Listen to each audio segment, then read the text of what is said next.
What if the country where you live simply ceased to exist? Not because of war or a nuclear bomb, but because of something much quieter. The planet changing while no one pays attention. Right now, there are nations being erased from the map. Islands are sinking. Countries are dissolving from the inside. Some states exist only on paper. And others have already created digital versions of themselves in an attempt to survive when the land disappears. In less than 50 years, the world map will not look the same. Some countries will vanish, others will be born, and one of them will be the first country in history to disappear completely. The question is, are you ready to find out which one will vanish first? Tuvalu is the kind of place most people cannot point to on a map. Tiny islands in the middle of the Pacific, where life seems to follow a different rhythm. But that simple refuge is becoming the most brutal symbol of climate change. Homes, schools, and even cemeteries are being swallowed by saltwater. And this is not dramatic exaggeration. It is the reality of a country that could become the first among the disappearing countries on the planet. Water invades streets, backyards, and memories. With every high tide, another piece of history disappears. Entire families are forced to move the graves of their own ancestors to higher ground. This goes beyond the fear of rising sea levels. It is the pain of realizing that a home can vanish forever. When the land disappears, what keeps a nation standing? That is where an idea emerges. So bold, it sounds like science fiction. Transform Tuvalu into the first digital nation in history. Digitizing buildings, documents, maps, and even traditions, preserving everything on international servers. As if the country were trying to ensure its existence even when solid ground no longer exists. While some fight for territory, Tuvalu fights for identity. The government is already negotiating with Australia and New Zealand to receive future climate refugees. Imagine having to choose what to take with you. The flag, photographs, the very idea of home. This decision may be the beginning of a nation collapse, not due to war, but because the country physically disappears. And when the map starts to lose pieces, who will be next? Kiribati looks like a geographical mistake. 'Tis the only country on the planet that exists in all four hemispheres at once: north, south, east, and west. On the map, it seems enormous. Its islands stretch over an area comparable to India. But when someone steps onto the land, they discover a cruel irony. All the habitable land combined is smaller than a small city. In the era of climate change, size does not mean safety. Every year, the water advances a few inches. Schools that once stood far from the coast now have waves hitting their doors. For many residents, the fear is not becoming one of the disappearing countries. It is losing their routine, fishing, walking to church, talking under the shade of a palm tree.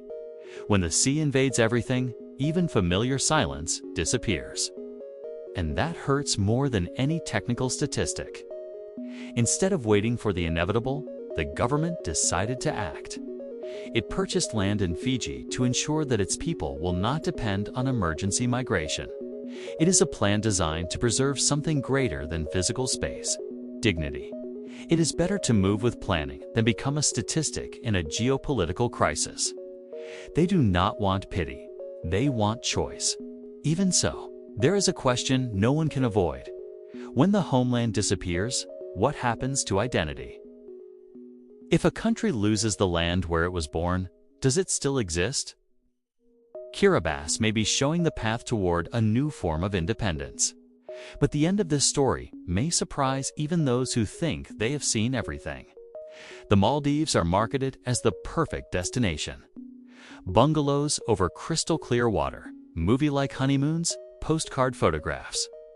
But there is one detail no travel brochure mentions.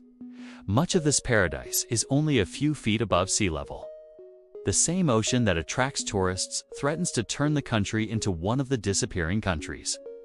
For those who live there, rising sea levels are not a statistic. They are a daily visitor. Mali, the capital, is a world of its own.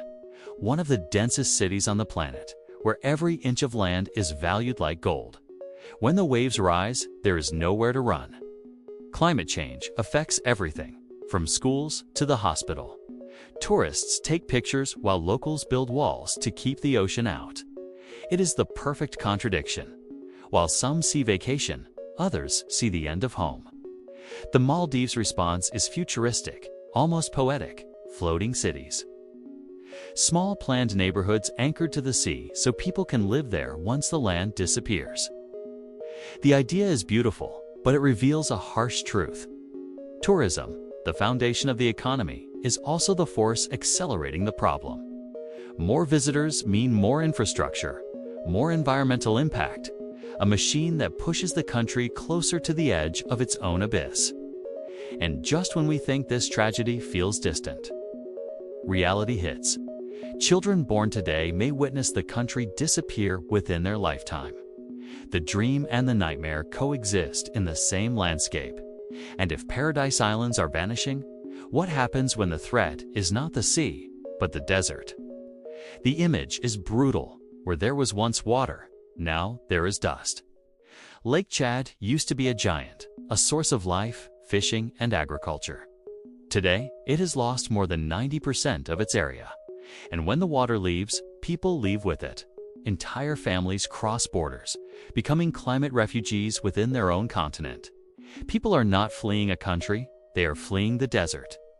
Without water, agriculture collapses. Without agriculture, there is no food. Without food, chaos arrives. Villages that once lived from fishing now fight over what little remains. The advance of the Sahara is so constant that locals say they can feel the desert breathe. It is like watching a nation collapse in slow motion, and no one can press the pause button. The map shows clean and defined borders, but the ground does not follow maps. Sand advances miles every year, burying crops, roads, and wells. The threat here is not rising sea levels. It is the opposite extreme, the total absence of water. The feeling is one of helplessness, like trying to sweep the beach during a sandstorm. The more they fight, the more the desert consumes. And what happens when an entire country becomes uninhabitable? Conflicts explode, armed groups fight for control of territory, and the geopolitical crisis crosses borders. When the desert invades, it does not just take land, it takes the future. A wild Chad is being swallowed by sand. Somewhere else on the planet ice is melting and revealing resources that could redefine the balance of global power. Greenland has always been seen as a sleeping giant. Mountains of ice, cutting winds, and almost absolute silence. But climate change is melting this white shield and revealing something unexpected: rare minerals, oil, and new maritime routes. Where the ice retreats, the interest of global powers advances. Suddenly, a forgotten region becomes the center of global attention. As more land becomes exposed, massive economic opportunities appear. Studies indicate that beneath the ice lie resources capable of transforming the country. For many residents, this looks like the chance to gain greater independence from Denmark. But there is a weight to that choice. The closer the country gets to autonomy, the more it attracts those who want to exploit its riches. Nothing comes for free. Companies and foreign governments arrive with investments and grand promises. China, the United States, and Europe see Greenland as a strategic door to control Arctic sea routes. The risk is clear: trading a historic relationship with Denmark for a full-scale geopolitical crisis. And this dispute is not only about territory, it is about power. The question no one dares to ask is simple: could gaining economic freedom mean losing control over the country's future? While the world sees Greenland as a hidden treasure, another nearby country faces a completely different dilemma: natural beauty, growing tourism, and international pressure on all sides. Iceland has always been remembered for landscapes that look like another planet. Geysers, giant waterfalls, and seas of lava contrasting with extreme cold. But there is a detail almost no one notices. This small country sits in a strategic position in the Arctic. As melting ice opens new sea routes, Iceland stops being just a tourist destination and becomes a key piece in a possible geopolitical crisis. Suddenly, the whole world wants a piece of it. Tourism has exploded. Airplanes arrive and depart non-stop. Roads can no longer handle the volume of visitors. And while the economy grows fast, climate change creates silent risks. Fishing, the country's main source of income, shifts as waters warm and fish migrate elsewhere. Hotels multiply faster than nature can recover. The bill always comes, sooner or later. It has become common to see military ships from major powers patrolling the area. The interest is not in the scenery, but in the new naval routes emerging as the ice melts. If these routes become permanent, Iceland could turn into a pawn in a struggle between global forces wanting control. A difficult question arises. To maintain its independence, will the country have to choose a side? While Greenland risks being dominated for its resources, Iceland risks being dominated for its location. Nature shaped these lands. Now the power belongs to whoever knows how to use them.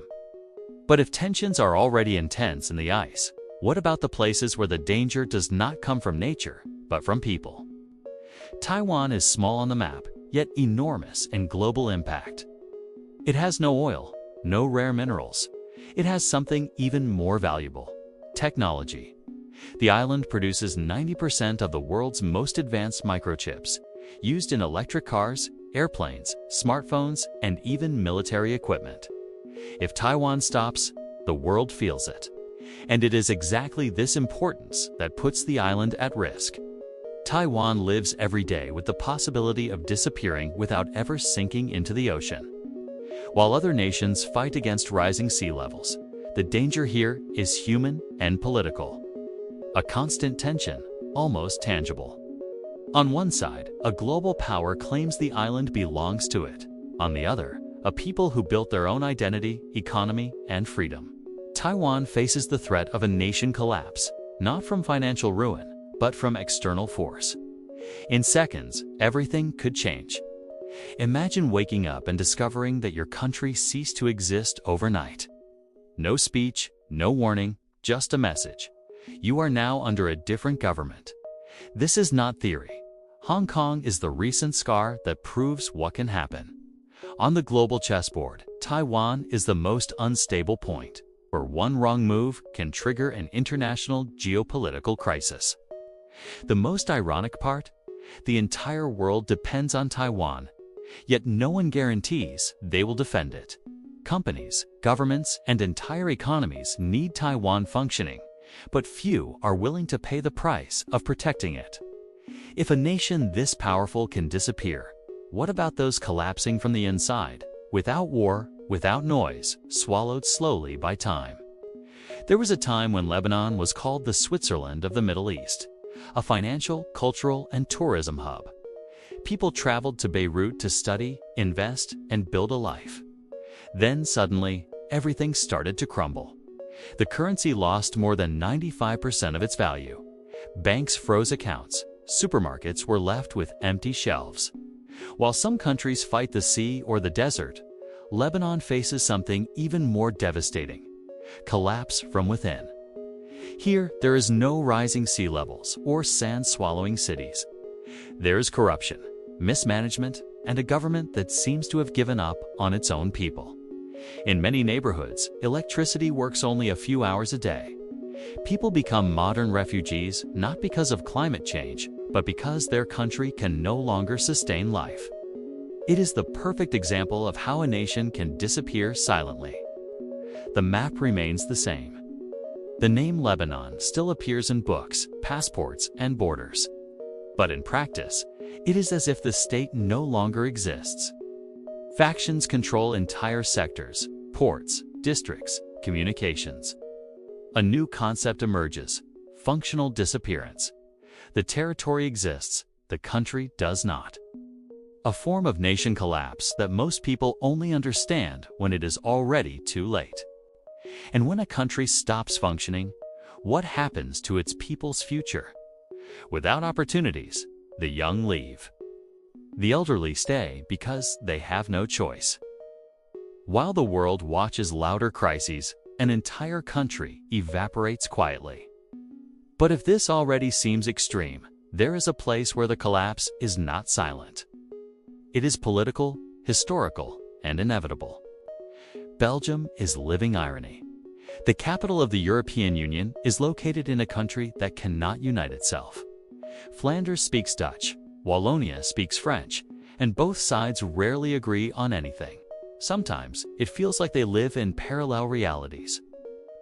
This constant friction feeds a political tension that borders on an internal geopolitical crisis. Even without a single shot being fired, the country has gone more than 600 days without a functioning government. People continue working, paying bills, and living their lives as if the state were on autopilot. Deep down, there is a silent desire in Flanders for more autonomy to choose its own direction. It is almost a call for independence disguised as practicality. Imagine a country that works better without a government. It sounds like a joke, but it is Belgium's reality. The division is not just linguistic, it is cultural, economic, and emotional. This permanent fracture fuels the feeling that at any moment, the state could simply dissolve. Not from war or disaster, but through a slow administrative nation collapse. Some experts already claim that Belgium could disappear peacefully, like an amicable breakup. Flanders joining the Netherlands, Wallonia joining France. A country vanishing from the map without violence, simply through erosion. If a stable country in Europe can become one of the next disappearing countries, imagine what happens where the danger is far more extreme. North Korea is like a stage where the script never changes. The same speeches, the same promises, the same leadership. But backstage, everything is falling apart. The economy can no longer sustain itself, and the country survives on blackouts, rationing, and silence. Unlike places threatened by climate change, here the danger does not come from nature. It comes from the system itself. A social time bomb ready to explode. The population lives isolated from the world, trapped in a mix of control and fear. When food runs out, people cross frozen borders, searching for survival. They are not tourists. They are refugees of a regime with no future. Collapse becomes part of daily life. Empty markets, hospitals without energy, hope turning into emotional contraband. The government tries to maintain the image of power. Fiery speeches, military parades, external threats. But experts already see clear signs of internal nation collapse. When an entire country depends on a single family to decide the future of millions, the future is not a road, it is a cliff.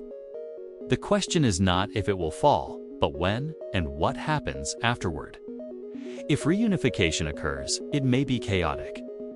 Germany took decades to integrate the East, and that was without nuclear weapons involved. South Korea would have to absorb a society that has never experienced freedom. This could trigger one of the greatest tensions of modern history, a true geopolitical crisis. Yet while some nations implode, others simply fade away, with no explosion, no warning, just disappearance. San Marino is a historical treasure, one of the oldest republics in the world, guardian of traditions that existed long before most modern nations were born. But unlike islands threatened by rising sea levels or countries torn apart by war, here the disappearance does not come from tragedy. It comes from time. Young people leave, jobs leave, and slowly the country turns into a living museum. The economy depends almost entirely on Italy.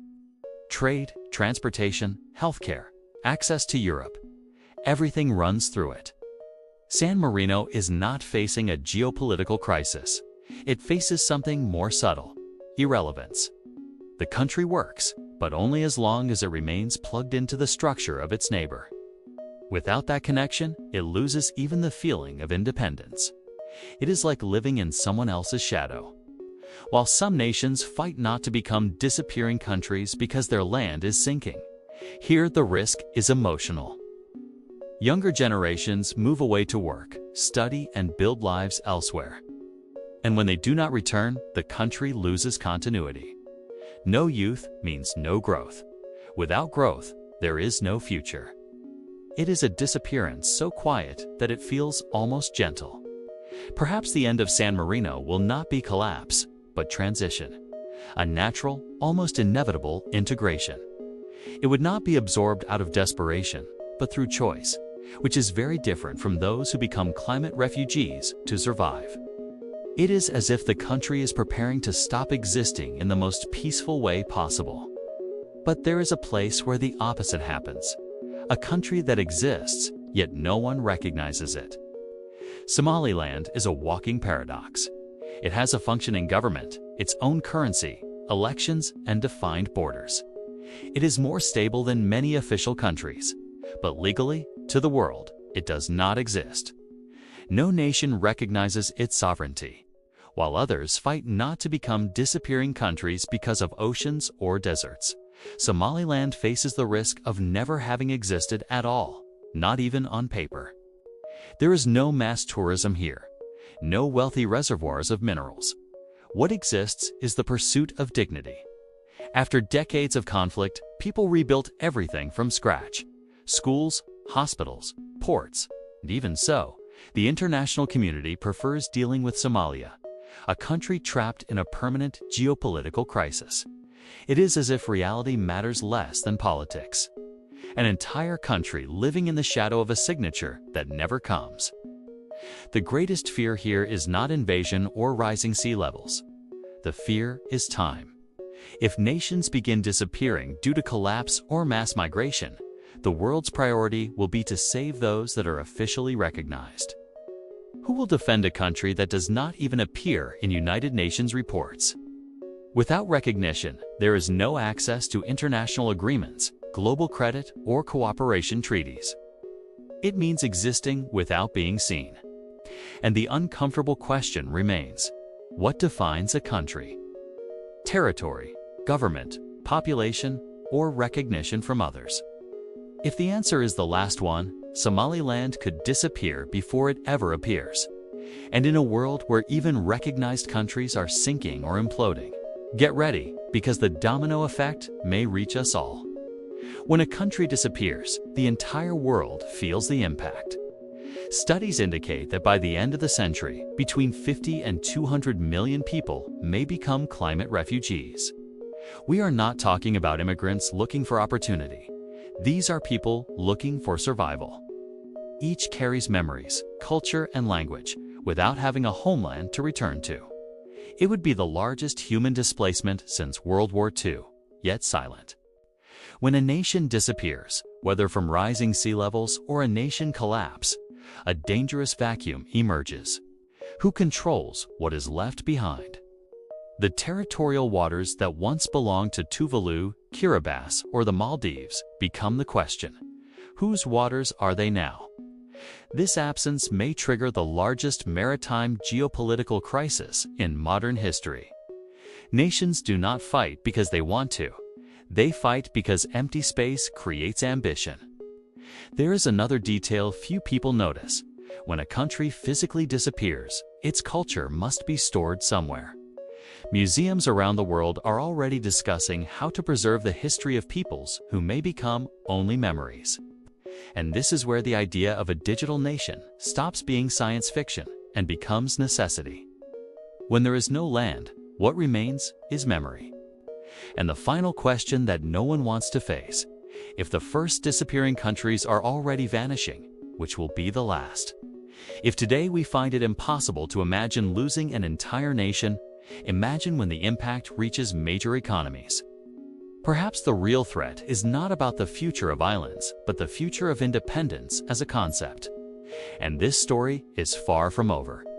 Some countries are fighting the sea, others the desert, others are fighting themselves.